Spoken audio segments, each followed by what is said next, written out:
Hello, everyone. My name is Stephanie Stevens, and I want to welcome you guys to the Stephanie Stevens Show.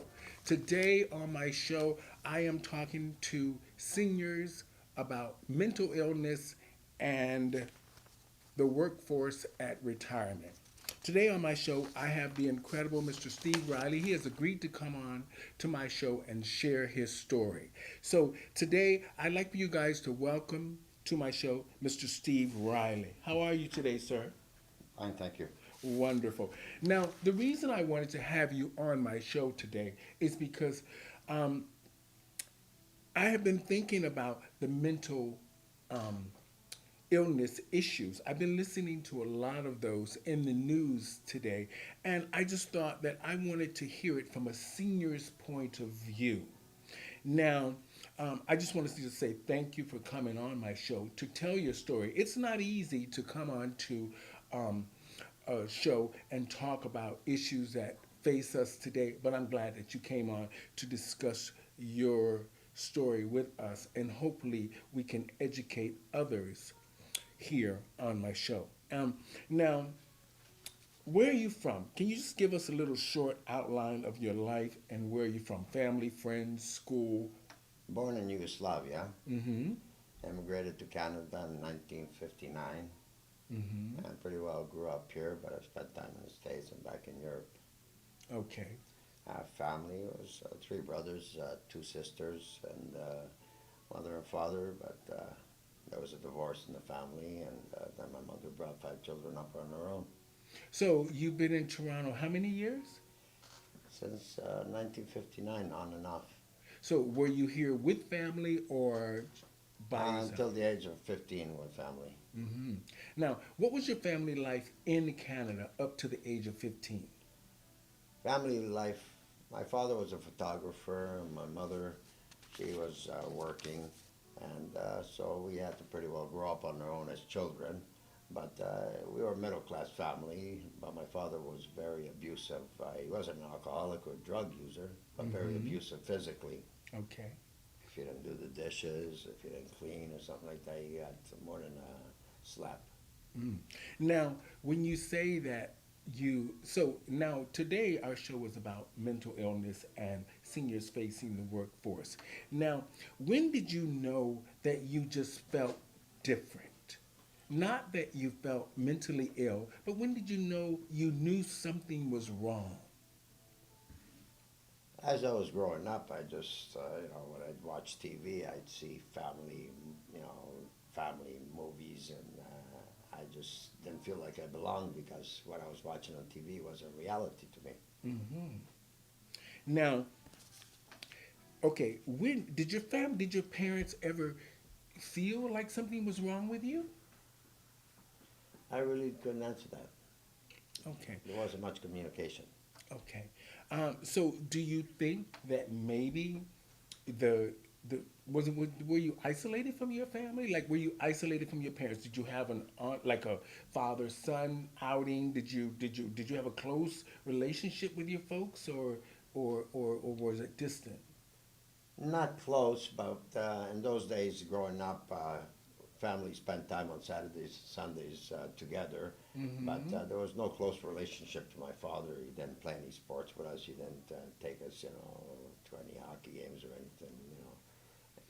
So there was sort of a disconnect in the family. Yes, yes, Oh, everybody was busy working. oh, okay. And so did you have aunts and aunties, any relatives, really try to fill in the gap of like did they visit anybody visit all the time that took you places or did anything with you? No, Saturdays and Sundays was the only time that family members or relatives or friends connected. Hmm. Okay. So when did you feel when did you actually feel like something was wrong with you and that you needed to see a doctor? Well, that's a question that I think is not phrased properly. When you say see a doctor, as a child, Mm-hmm. I didn't think about doctors that had any problems or anything like Mm-hmm. that. I just didn't feel I had a family, and so anytime I could run away from the house, when we're supposed to be sleeping, I'd crawl out the window and Mm-hmm. you know go socialize that way. So you felt better amongst your friends and other people. Were these As I was old? Hmm? as I was growing up, yes. Okay. So when you were, like you said, going out of the window late at night, sort of breaking curfew and breaking the rules of what your father or your mother had set to say what time to be in the house and don't go out after a certain time. So you felt that you could communicate with others better that were outside of the. Well, what kind of people were these? As I got older, that's when I started getting around 8, 9, 10. Then I Mm-hmm. started meeting people at school who were doing the same thing, who had really dysfunctional families and knew it. Mm-hmm. I didn't know that I had a dysfunctional family. I figured, well, we're middle class, both parents are working, we have everything, but we Mm-hmm. just didn't have a family life. So when I started socializing with people like that in grade school and everything, I found they were going out late, so I started going out late. So this was sort of like a rebellious thing, an acting out sort of a. I wouldn't say rebellious. It's just you have somebody that you meet in school that you become friends with, and you see them doing certain things that you're not doing, and it's Mm-hmm. fulfilling certain needs, so you participate. So did you ever try to sit down with your parents and say, look, I feel this way? No, because I seen what my mother was going through. My father beating her all the time because he was a womanizer, so there was no room for us to say anything Mm-hmm. because it wasn't our place, and if we did, my father would really give us punish us. So your father was abusive and basically you were afraid of him. Yeah, Oh, yeah, okay. So this is probably what kept you from, do yeah. you think this is what kept you from He really opening up to him? Yeah, he terrorized everybody, children, the wife. Uh, Okay. So when you came to Canada, and what was the last year like with your relatives while you were in Canada? What was the last year your relationship was like with your family? Before I left home, No, but when you got to Canada, yes, you said you were with them for 15 years. yes. So your last year of those 15 years, what was that like? What Uh, what made you leave? Like you left for a what reason. made me leave? I started getting into criminal activity as a Mm-hmm. child. Small things, and then I started seeing money, and then the money started affecting me, and I wanted more money, and Mm-hmm. things that I wasn't getting, I was taking, and it just drew me in. Mm-hmm. So the sort of the fast lifestyle, Yes, the easy everything, yes. and like did your parents know you were doing this? At the beginning, no, but then when I did get involved with the law, Mm-hmm. and they'd bring me home or call my parents, and I had to go to court, that's when they found out. Okay. So now, after years of this, I you wouldn't say rebellious, but I would say sort of rebellious or acting out. Now, what was the age that you were in the height of your, let's just say, your criminality? What was the height? Like, what was the major thing that made you stop and think? The height, I think I'm interpreting that wrongly. The height, you mean when I was living Yeah, fine? like when you were just the king of everything, like you had everything in Yes, I had no control. control, and then I had no worries. I found that money was power, and terrorizing people was where you push fear on people. That gave Hmm. you that power, that authority and that respect that you wanted as a child, and that's what I portrayed, and that's what I got, and life was just fine. Hmm. So while you were going through all this, did you have any communication with your parents? No, after I left the home at 15, I maybe see my mother once every few years. Now, your family knew about your activities? Yes.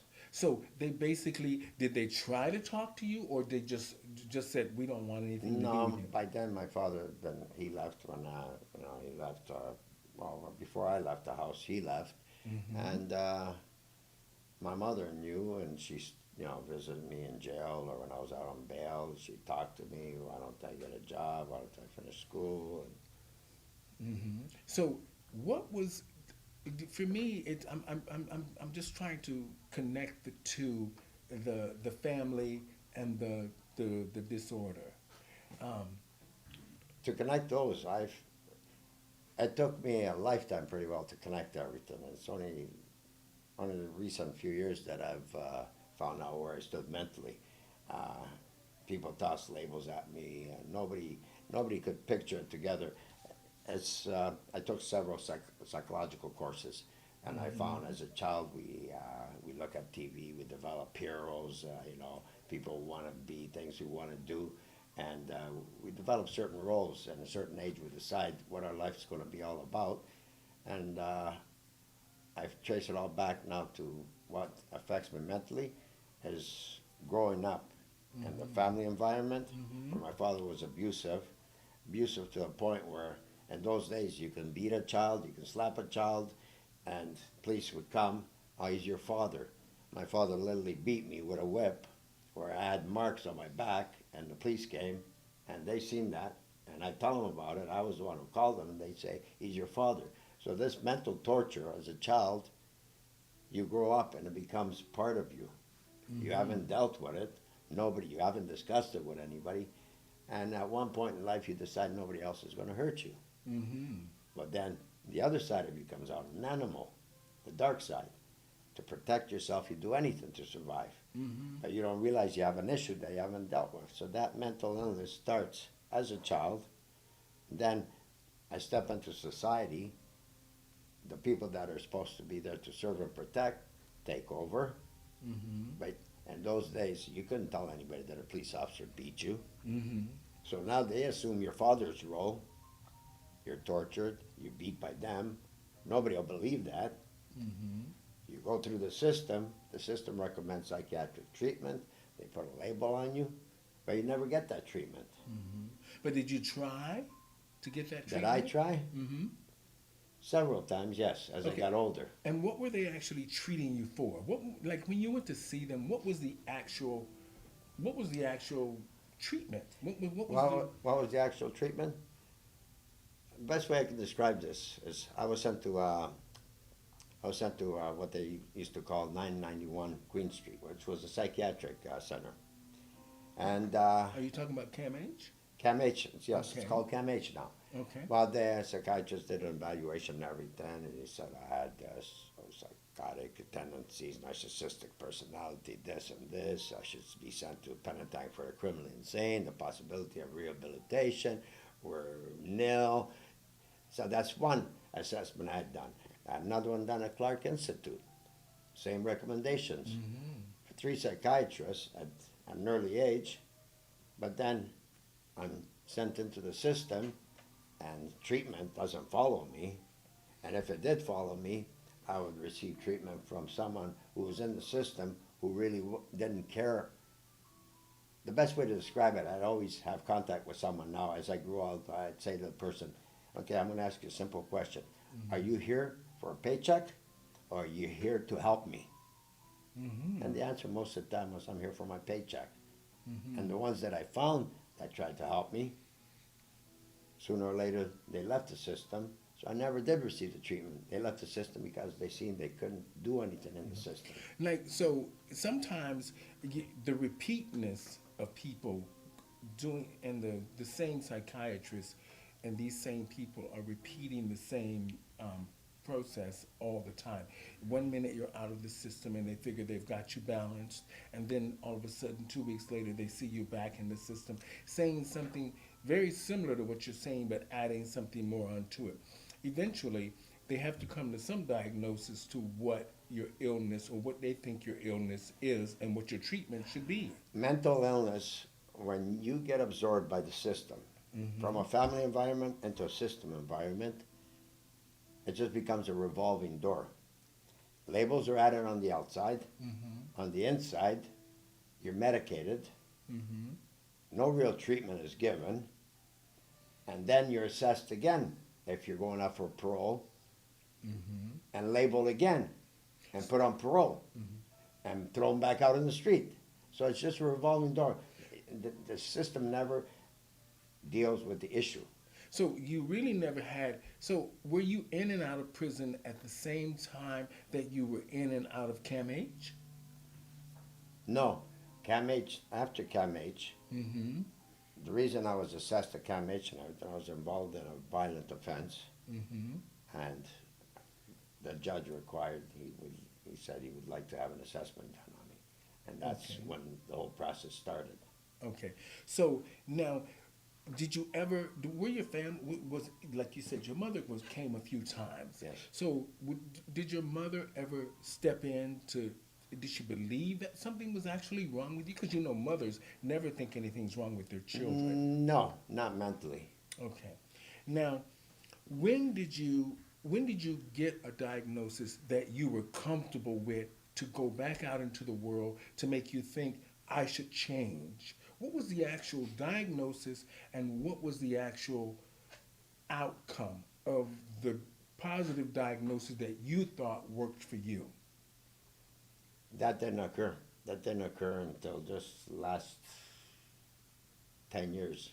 Okay, so that means that you was it Cam H that helped you, or like No, okay, apparently no one helped me until just 3 years ago okay, when I started getting fed up with my life. And at that time, I already reached the past 50, and I was seeing a doctor, and I said, I'd like to see a psychiatrist and just get an evaluation and see what's really wrong with me. hmm And that's the first time I ever did find out what my problem was. okay. Can you tell us what the problem was? Well, after being labeled with all these other labels, personality disorder, narcissistic, this and this, penitent for the criminally insane, I Mm-hmm. find out 50 years later that all I have is post-traumatic stress disorder. Can you tell us what that is? Post-traumatic stress disorder is where you've been in a war or physically abused, sexually abused. Well, my Okay. whole life has been physically abused. Mm-hmm. If it wasn't my father beating me, it was the police torturing me. If it wasn't them, it was my lifestyle, shootings, stabbings. So it just became that withdrawn person that, post-traumatic stress disorder is where you all of a sudden become paranoid. Somebody come close to you, you're always on guard that nobody's going to hurt you anymore. So it's a very dangerous place to be. Mm-hmm. So, how do you feel now? How do I feel now? Like like I'm in, I'm still in that state where it's called chronic personality mm-hmm. disorder. And I fought to get financial assistance to be able to deal with it. Mm-hmm. And the only reason I received financial assistance is because 2 years ago I was assaulted by two young men half my age, Mm-hmm. ended up in the hospital with broken ribs, and I won a criminal compensation case. Mm-hmm. And I made my case about something's wrong with me and everything, Mm-hmm. and I sought to help, and finally I was introduced to a lawyer that helped me, and the settlement was made that I was going to get so much money for the injury, so much money for psychological help, and Mm-hmm. that's where it all began, the Okay. treatment. Now, have you ever done have you ever done drugs? Yes, Okay. I'm not trying to put the two together, but have you ever thought doing drugs all those years? Like, have you been doing drugs since been the doing time drugs you since were? 15. Okay. So from the time you started basically your criminal activity, you've been doing drugs. Yes, So have you ever thought that the drugs might be part of the mental illness that you have? might have contributed to some disorders, Because but I most don't know who to believe when it comes to, because I've had brain MRIs, brain scans, and they say, "Oh, I have some brain damage from use of drugs," and but no, I've lived a criminal life. I've mm-hmm. tried the straight life. One thing that I did learn in the penitentiary was I took an apprenticeship course, and I did complete it on the street, and I became a plumber. So I was living two lives, Okay. So straight and on the other side of the fence. so did the doctors ever ask you about your drug? The psychiatrist, did they ever ask you about your drug use? Yes. So which drugs did you use? I've used cocaine, speed, acid, grass, Okay. So did the psychiatrist ever think that you the drugs were what was triggering what was going on with you? Some psychiatrists would kind of try to associate my problems with the drugs, Okay. but their diagnosis weren't even close. I don't have to have drugs. I've been without drugs for years. I took them recreationally sometimes. Sometimes I take them to hide from something. If I have an issue, I would use so that I wouldn't face reality, disappointments. And now, if I use drugs, I use them just to hide from everybody, from life, from society, and everything. So how do you feel right now? How do you feel about your life? How do you feel about just overall your overall mental health and how do you feel just how do you feel today? I feel good, and doing this, I would like to participate in more programs like this just to wake up society on the issues that seniors have to deal with, children have to deal with. There's so many issues that we have to deal with, and I'm starting to find myself wanting to participate more in these activities Mm-hmm. now that I'm a senior Okay. and just waking up society to reality. So you want to help educate others. Share your Yes, story, basically. yes. Now, um, what do you think? Just give me a few more minutes here. Give me a few more minutes. And what is, I just, because I really, in closing, I really want to, because your story has been this has been great. It's been very informative, and I understand you've been very clear at what has happened with you. Now, the most difficult for you now that you are a senior? Not complaining, but what is it you need right now to help you with whatever it is, housing, medicine, whatever, and how do you think the government or agencies should handle the issues and the many issues facing seniors with the same issues as you? Well, I find that it's another trap. But now I'm a senior, so I fall into another category. Mm-hmm. As a child, growing up as an adult, and now Mm-hmm. as a senior. It doesn't seem to change. The category is always the same when you analyze it. Mm-hmm. This it always falls back to the same thing: money. And if you don't have money, Mm-hmm. poverty. Okay. What's um, what's your advice to other seniors right now? What's your advice? What do you think should be the immediate action seniors should take now? We have to organize ourselves, and we have to come together as a group. Mm-hmm. Not just seniors, but Mm-hmm. people, you know, that are, in their mid ages and everything, and recognize that something's wrong with the system. Okay. So voting doesn't work and census doesn't Voting work. does work Okay. if people will participate in it. Mm-hmm. The voting is mostly done by the upper class, Okay. and that's why they're always winning their elections. Mm-hmm. It's not done by middle class or the poor people. What We about don't have what about the census? What do you think of that? census. When you say census, Meaning that, do you think that when the government goes around and asks you certain questions about schooling, housing, um, for me, being here in in Canada and loving this country, the census, I don't think the government knows who lives here. you're right. And the So government, what that's they why the voting is so low. I think the voting here is very low compared to other countries because the government doesn't know who's a, a citizen here and doesn't um, reach out really um, like as a government should to the citizens to vote. We have a very low voting population. well, we don't have anybody speaking to the middle class or to the poor poverty. We don't have Hmm. anybody speaking on our behalf. We don't have anybody going around educating us that we have to vote. Okay. We have to vote. As the minority, Hmm. we have to vote because there's not going to be any change if we Hmm. don't. So this is what you think should happen in the future. Yes, Okay.